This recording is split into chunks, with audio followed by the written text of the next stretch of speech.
할렐루야. 우리 허정수 권사님이 넘어져가지고 복숭아뼈가 부러졌다고 이제 기치고 다니시는 거예요. 오늘 쩔룩쩔룩 보니까 우리 김성동 집사님 보시고 업어서 여기까지 달랐어요. 우리 또 양순 집사님 보니까 또 이걸 짚고 오신 거예요. 발등에 뭐가 떨어져서 뼈가 금이 갔다는 겁니다. 조심들 하십시오. 그 환란은요, 이 눈썹에서 떨어진다는 말이 있어요. 우리가 세상을 살다 보면 아무튼 뭐 사고도 당하지요. 감기도 들지요. 때로는 원치 않은 질병에도 시달리지요. 또 실패할 때도 있지요. 어떤 때는 염려, 근심, 걱정도 막 맹물처럼 몰려오지요. 이거는 금할 길이 없어요. 아브라함 시대에도 그런 고통은 있었어요. 야곱 시대에도 그랬던 거고, 바울 시대에도 그랬던 거고, 오늘 지금도 마찬가지입니다. 앞으로 우리가 이 세상에 사는 동안 이런 고통, 원치 아니하는 이런 아픈 일들이 우리에게 계속 닥쳐올 겁니다. 이 모든 고통을 아울러서 고난이라 이렇게 말하는 거지요. 인생길에는 원턴 원치 않던 고난이 있습니다. 이 고난이라고 하는 것이 굉장히 고통스러운 거예요. 아픈 거예요. 짜증나게 하고 잘못하면 우리를 좌절시키기도 하는 것이죠. 위대한 사도 바울도 자신에게 불어닥친 그 고난이 얼마나 지독했던지 마치 사형 선고 받은 것 같았다 이렇게 고백하고 있어요. 10명의 여자를 무자비하게 죽인 그 살인범도요 사형 선고 받을 때 벌벌 떨었다는 거예요. 바울의 고난이 얼마나 고통스러웠던가 하는 걸 우리는 짐작할 수가 있는 것이죠. 근데 바울이요 그 고난을 통해서 자신에 대한 하나님의 위대한 기쁜 뜻을 깨닫고 감사하게 되는 겁니다.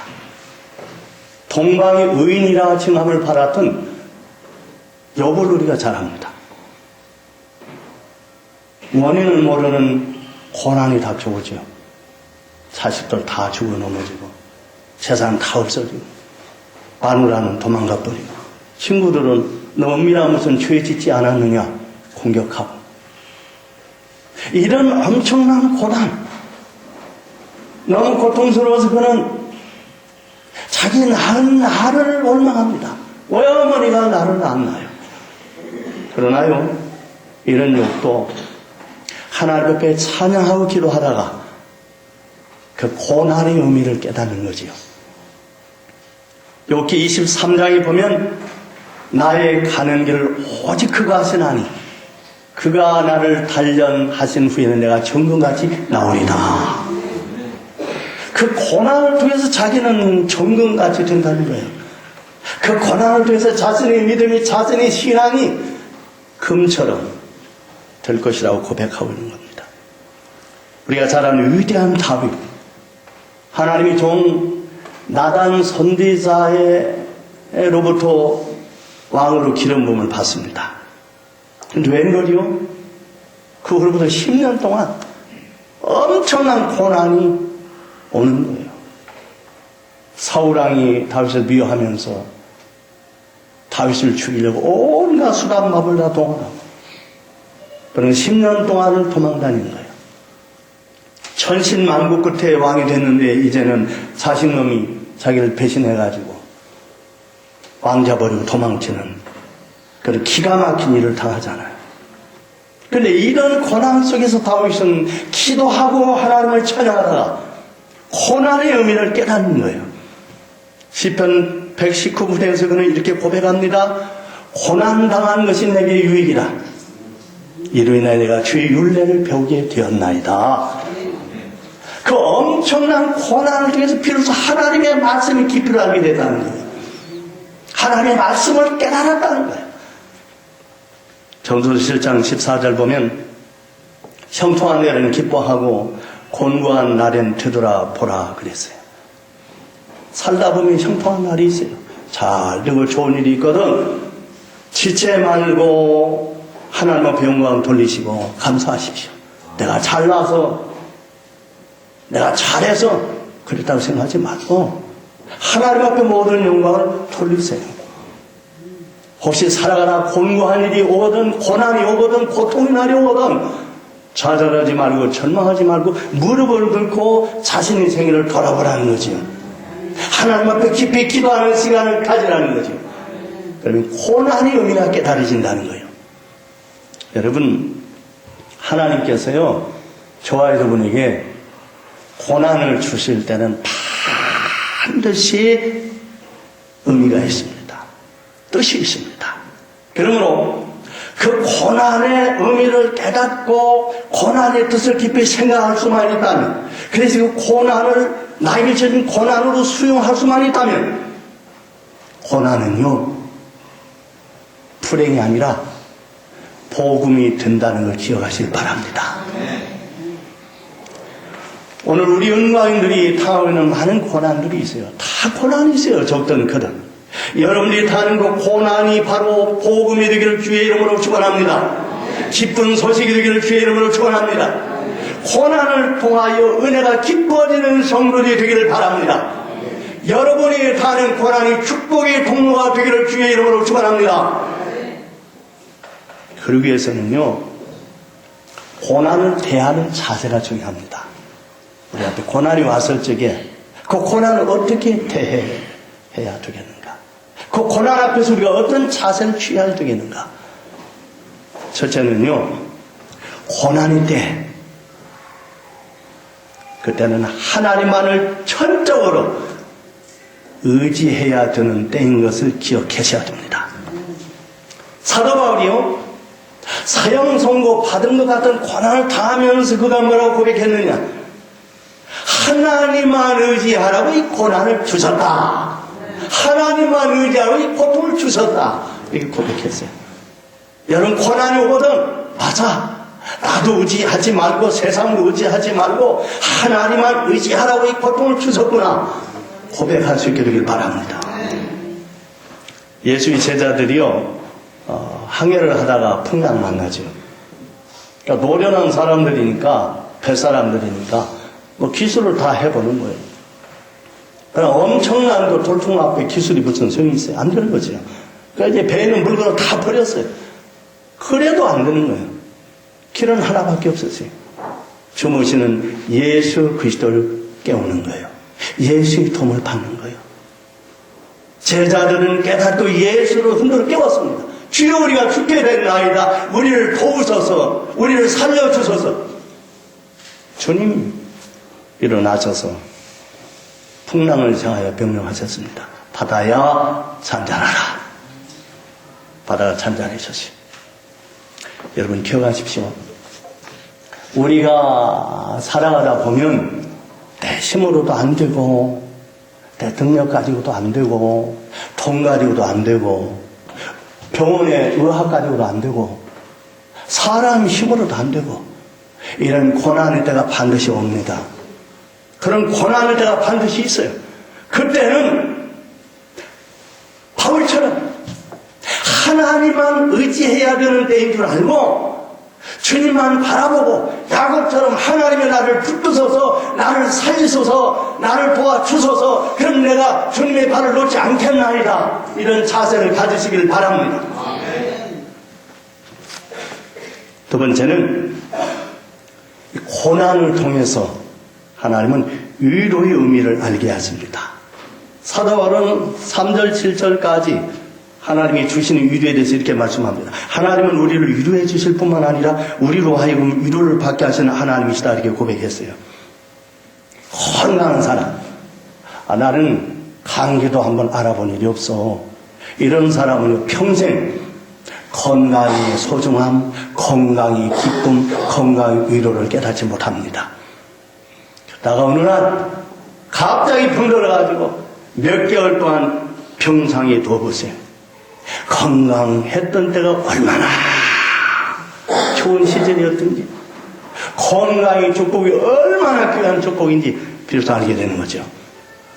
하루하루 건강하게 사는 것이 얼마나 하나님이 큰 은혜요 축복인 것을 깨닫게 되는 거예요. 며칠 전에 어느 모임에 갔다가 그 개선 공장에서 개선 공장에서 가장 큰 업체를 가지고 있는 회장님이 와가지고 세미나를 했는데 그분이 그러더라고요. 그 개성에 가서 보면 우선 산에 나무가 없대요. 저도 그 전에 그 개성 가서 보니까 산에 나무가 없더라고요. 왜냐하면 거기 기름이 없어, 땔감이 없어. 그렇기 때문에 전부 꼬꼬다 떼고 긁어서 떼기 때문에 산이 그렇게 될 수밖에 없는데. 그런데 이 개성공단 직원들이요, 우리가 경영하는 업체에 와서 일하잖아요. 근데 그런데 추운 겨울에도 항상 뜨거운 물이 언제나 나온단 말이죠. 뜨거운 물이 그냥 곳곳에 이 사람들이 너무 놀란답니다. 세상에 우리는 겨울 내내 나무가 없어가지고 뜨거운 물 구경도 못하는데 세상에 남한 사람들 경유하는 회사에는 뜨거운 물이 아무 데서 나오니까 그렇게 놀라고 감격스러워한대요. 그리고 그 회장이 한 번은 이제 라면을 가끔 이렇게 삶아줬답니다. 완전히 눈이 그냥 뒤집어진다. 세상에 이렇게 맛있는 음식이 있나. 그렇게 좋아하고 행복해 한다는 거예요.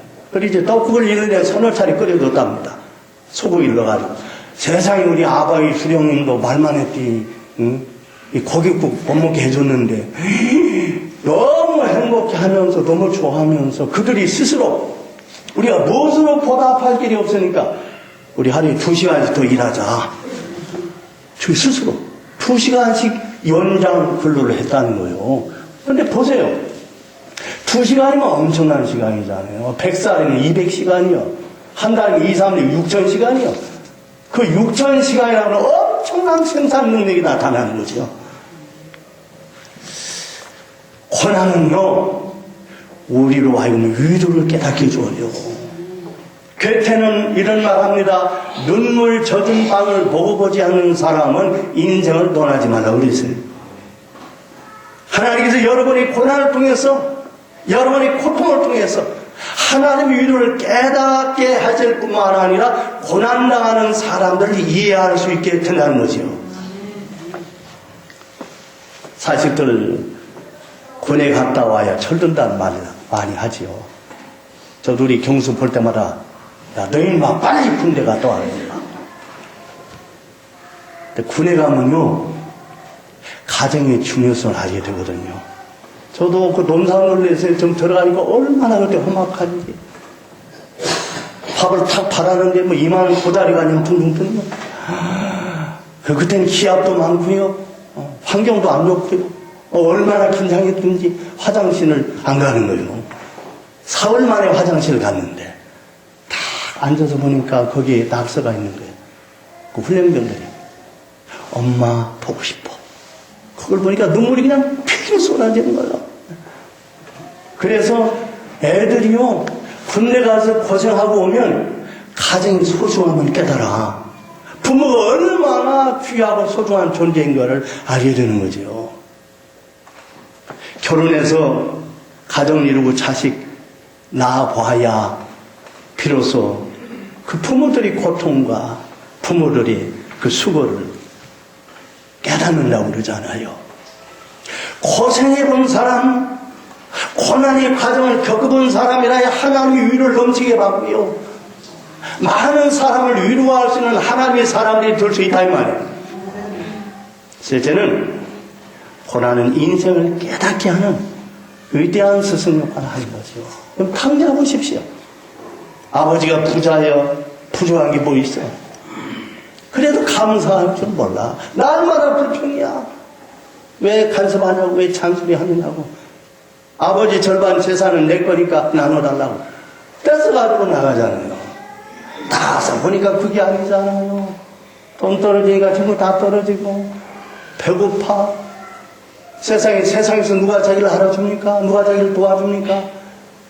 나중에 허다하다 못해가지고, 돼지막이 들어가지고 돼지 먹는 음식을 먹고 살게 됐다 이 말이에요. 비로소 아버지가 생각나면서 돌아오잖아요. 그 고난의 과정을 통해서 아버지 집이 생각나는 거야. 그 고난을 당해본 다음에 비로소 아버지 사랑이 얼마나 귀했는가, 그 시절이 얼마나 행복했는가 깨닫게 된다 이 말이지요. 여러분, 고난을 통해서 우리가 하나님의 은혜를 깨닫습니다. 네 번째로, 고통은요, 우리를 새로운 작품으로 만드는 하나님의 망치들인 것을 기억하시길 바랍니다. 여기 그릇이 하나 있어요. 자기지요. 이거 그냥 만들어지는 거 아닙니다. 먼저 흙을 선택합니다. 흙을 선택해가지고 그냥 만드는 게 아니죠.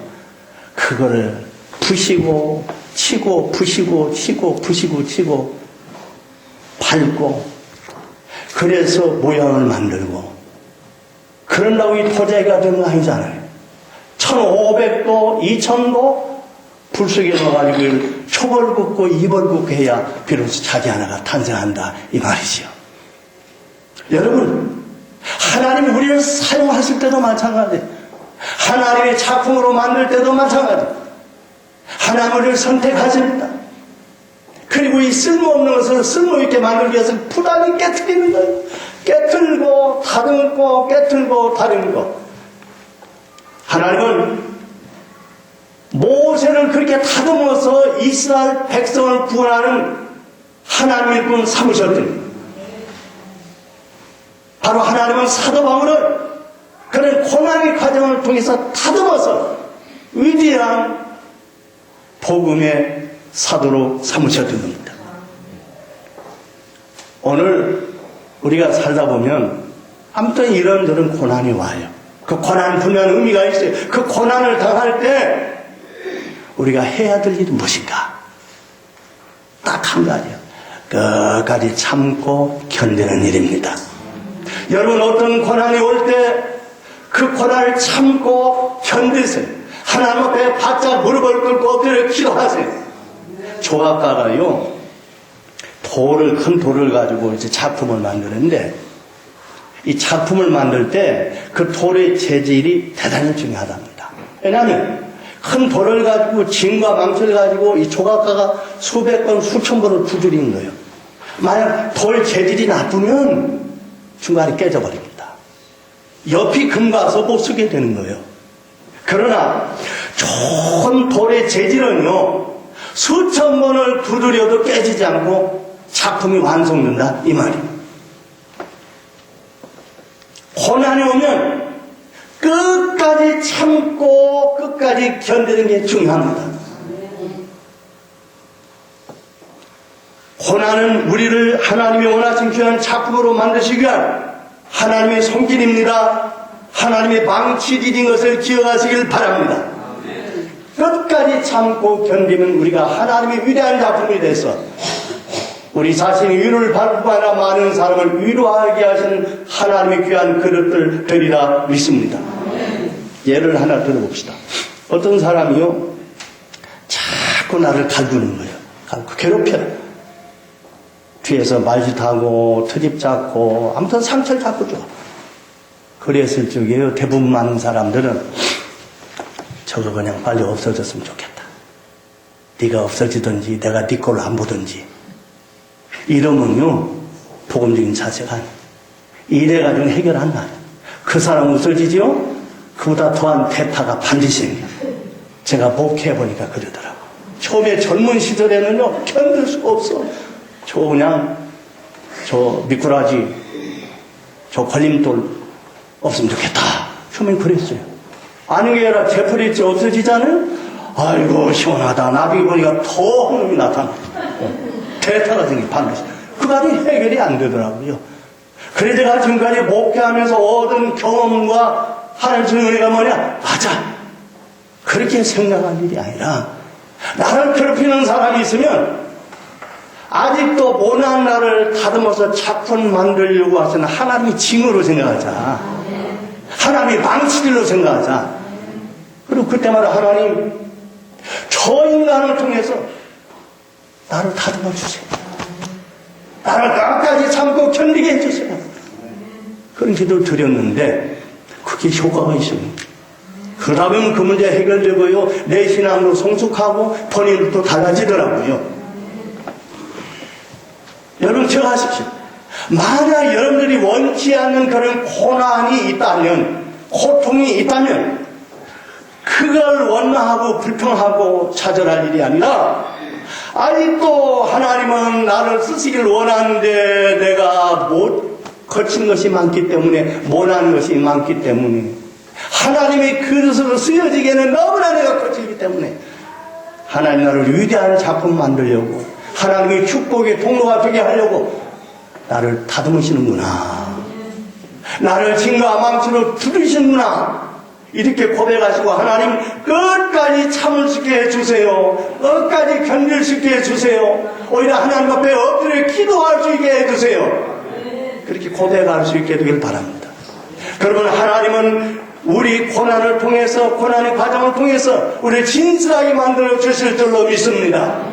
하나님이 보시기에, 사람이 보기에 아름다운 작품으로 만들어 주실 줄로 믿습니다.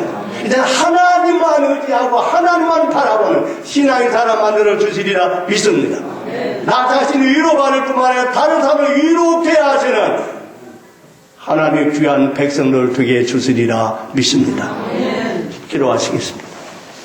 하나님, 오늘 우리가